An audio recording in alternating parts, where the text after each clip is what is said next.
Assalamualaikum warahmatullahi wabarakatuh. Kali ini saya akan menjelaskan tentang hakikat belajar dan pembelajaran. Kemudian teori belajar, behaviorisme, kognitivisme, humanisme, dan konstruktivisme. Kemudian yang terakhir yaitu faktor-faktor yang mempengaruhi belajar siswa SMK. Ya, kita mulai dari pengertian hakikat belajar.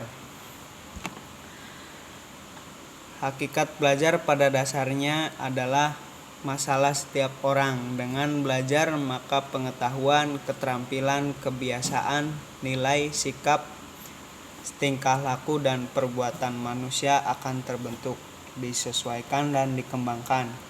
Oleh karena itu, banyak ahli yang mencoba memberikan definisi tentang belajar. Belajar dapat didefinisikan sebagai suatu proses perhubungan perilaku individu seseorang berdasarkan praktik atau pengalaman baru.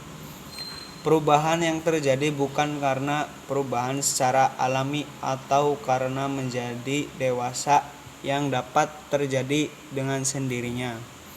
Namun yang dimaksud perubahan perilaku di sini adalah perubahan yang dilakukan secara sadar dari reaksi dari situasi yang dihadapi. Belajar merupakan akibat adanya interaksi antara stimulus dan respon. Seseorang dianggap telah belajar sesuatu jika dia dapat menunjukkan perubahan perilakunya. Menurut teori ini, dalam belajar yang penting adalah input yang berupa stimulus dan output yang berupa respon. Stimulus adalah apa saja yang diberikan guru kepada peserta didik, sedangkan respon berupa reaksi atau tanggapan peserta didik terhadap stimulus yang diberikan oleh guru tersebut. Proses yang terjadi antara stimulus dan respon tidak penting untuk diperhatikan karena tidak dapat diamati dan tidak dapat diukur.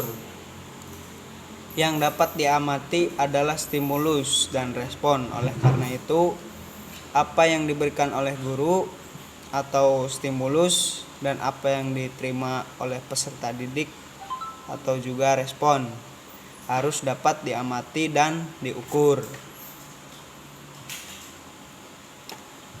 Kemudian selanjutnya hakikat pembelajaran. Pembelajaran pada hakikatnya adalah proses interaksi antara peserta didik dengan lingkungan sehingga terjadi perubahan perilaku ke arah yang lebih baik. Dan tugas guru adalah mengkoordinasi lingkungan agar menunjang terjadinya perubahan perilaku bagi peserta didik. Pembelajaran juga dapat diartikan sebagai usaha sadar pendidik untuk membantu peserta didik agar mereka dapat belajar sesuai dengan kebutuhan dan minatnya.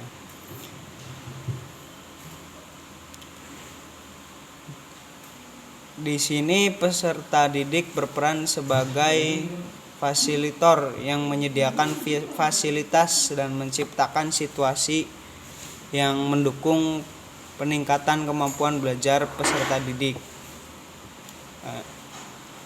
Kemudian kita akan menjelaskan teori belajar behaviorisme. Behaviorisme dari kata behave yang berarti berperilaku dan isme yang berarti aliran. Ya, jadi teori ini merupakan pendekatan dalam psikologi yang didasarkan atas proposisi atau gagasan awal bahwa perilaku dapat dipelajari dan dijelaskan secara ilmiah. Karakteristik esensial dari pendekatan behaviorisme terhadap belajar adalah pemahaman terhadap kejadian-kejadian lingkungan untuk memprediksi perilaku seseorang, bukan pemikiran, perasaan atau kejadian internal lain dalam diri orang tersebut. Teori ini lebih menekankan pada perubahan tingkah laku yang diamati. Dalam hal ini, perubahan ke arah yang lebih baik setelah proses belajar. Hal terpenting dari teori ini adalah input atau masukan yang berupa stimulus atau output atau keluaran yang berupa respon. Sedangkan apa yang terjadi di antara stimulus dan respon kurang diperhatikan. 2. Kognitivisme. Banyak kelemahan berkaitan dengan teori belajar behavioristik sehingga muncul banyak kritikan. Menjawab kritikan itu muncullah teori kognitivisme. Kognitivis mengalihkan perhatian pada otak. Teori ini menekankan pengalaman pada proses belajar. Teori ini mengakui pentingnya faktor individu dalam belajar, tetapi tidak mengesampingkan faktor-faktor lain. Mereka berpendapat bagaimana manusia memproses dan menyimpan informasi sangat penting dalam proses belajar. Pakar psikologi kognitif modern berpendapat bahwa belajar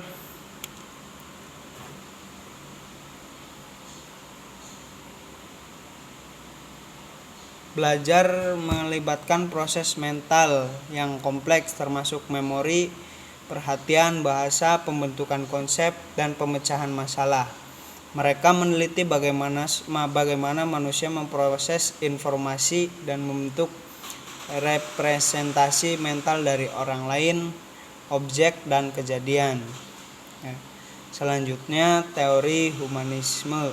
Tujuan belajar dari teori ini adalah memanusiakan manusia. Humanisme dipelopori oleh pakar psikologi Carl Rogers dan Abraham Maslow.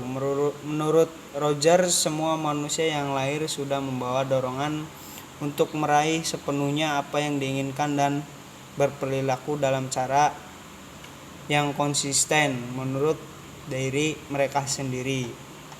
Kemudian teori konstruktivisme. Konstruktivisme memandang belajar sebagai proses di mana pembelajaran secara aktif mengkonstruksi atau membangun gagasan-gagasan atau konsep-konsep baru didasarkan atas pengetahuan yang telah dimiliki dari pengalamannya sendiri oleh dirinya sendiri.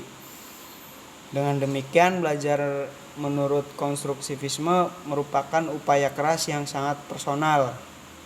Sedangkan internalisasi konsep hukum dan prinsip-prinsip umum sebagai konsekuensinya seharusnya diaplikasikan dalam konteks dunia nyata. Kemudian yang terakhir, faktor-faktor yang mempengaruhi belajar siswa SMK.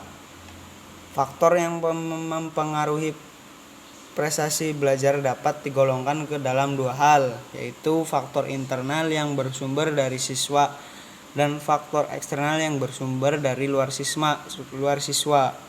Faktor internal antara lain inteligensi, perhatian, bakat, minat, motivasi, sedangkan faktor eksternal bersumber dari lingkungan keluarga. Terima kasih, sekian dari saya.